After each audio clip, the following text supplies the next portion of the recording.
YouTube. What is good, y'all? Welcome back to another video. Y'all, I just tried filming this video, but I don't know where I was, but these roads were just going up and down, and the camera just kept going everywhere.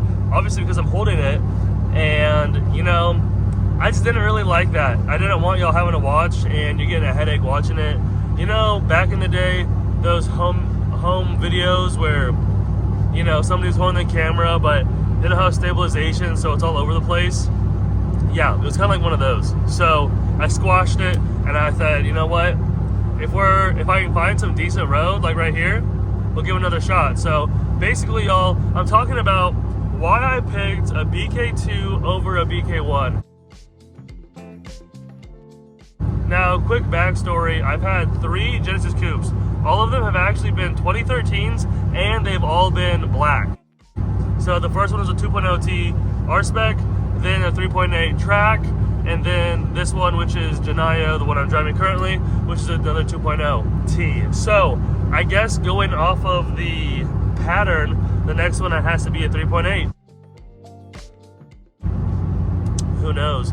Oh, also I want to give a quick shout out to, I think it's pronounced Gino Skis or Chino Skis. Anyway, this guy has been one of the OGs.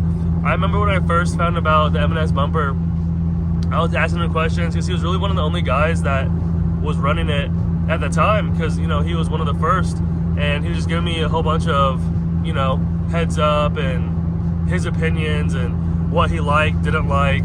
So it's really sad to see him leaving the community, but nothing but the best for him. He's been such a trailblazer in the community, and I know a lot of other Genesis owners are sad, but you know, I'm excited for whatever he has next. So yeah, bro, appreciate you for all the help and always answering questions, and I wish you nothing but the best with the next build. But the biggest thing, y'all, so a BK1, for those that don't know, is a 2010 to 2012. A BK2 is a 2013 to 2016. The biggest thing I see people talking about is the front bumpers, because there isn't, you know, there are differences about the BK1s, BK2s, and I'll get into more in depth here shortly. But one of the biggest things is literally that the BK1 has a different front grille, so it's smaller. The fog light setup is a little bit different, and then in my opinion, it makes the car just look smaller. So to me, it looks more of a BRZ FRS 86 kind of platform, and I think the BK2s seem more of a, you know, Infinity G35, G37-ish look. So, you know, some people like that, some people don't. Some people say that the BK1s look a little bit more tuner, a little bit more, you know, KDM, JDM, and then the BK2s look a little bit more exotic and more modern, especially with, if you have an upgraded BK2, I want to say it's 2014 plus, and certain trim levels, you also get the upgraded LED fog lights. So I think that is a big thing. Also, some of the headlights. So, you know, depending on what you're looking for, what you want, something to think of and consider.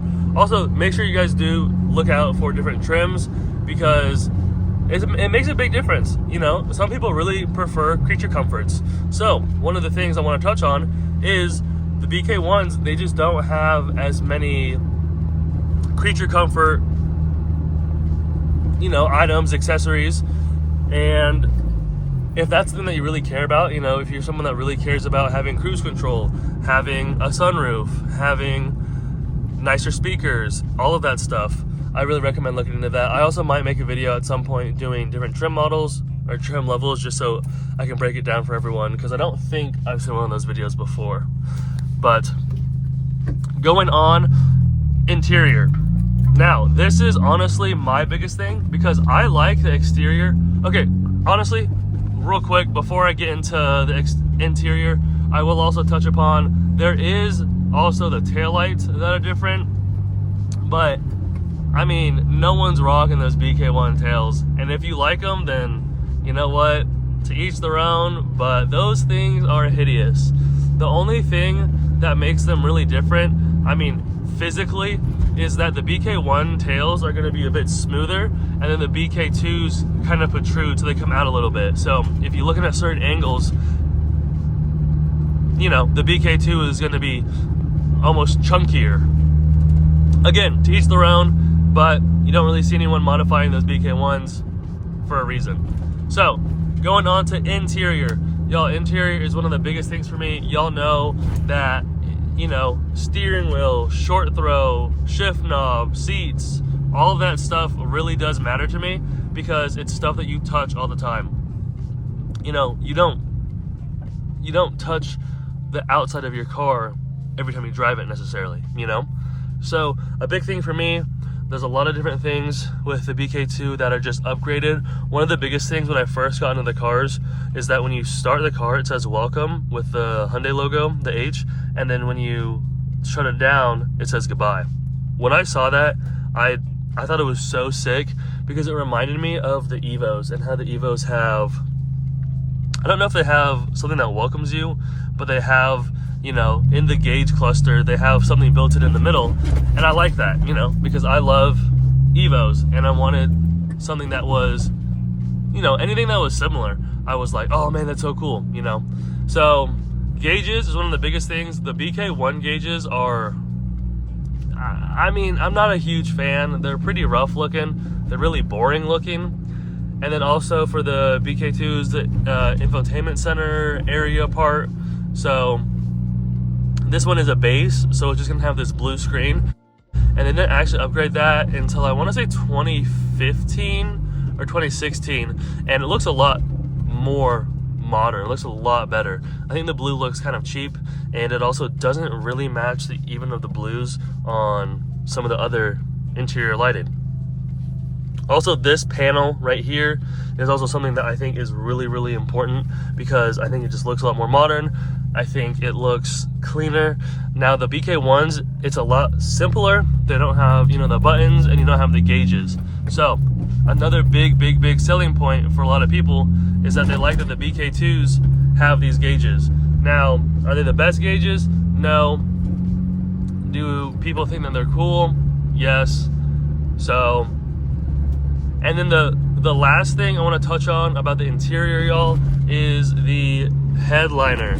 So the BK1s didn't come in black headliner. So basically the A-pillars and all of these, all of that stuff on the ceiling, on the sun, the ones that have sunroofs and stuff, etc. Excuse me. It's tan, a beige tan. Like, y'all, I don't know what they were thinking, but I'm really glad for the BK2s they made them black. Now, is that the biggest is that the biggest deal? No, but you know, it's inside of your car, so you're gonna see it all the time. Can you paint them? Yes. Can you redo them with other fabric? Yes. Can you also do a swap? Yes. So, everyone always talks about the engines and how there's more horsepower for the BK2s.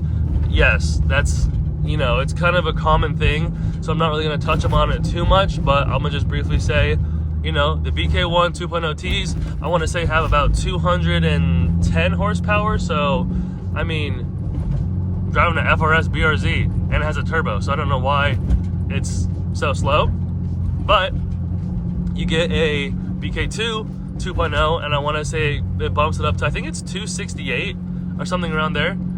And then I want to say the BK1 3.8s are about 310, 315 stock, and then the BK2s I want to say about 365, give or take a little bit.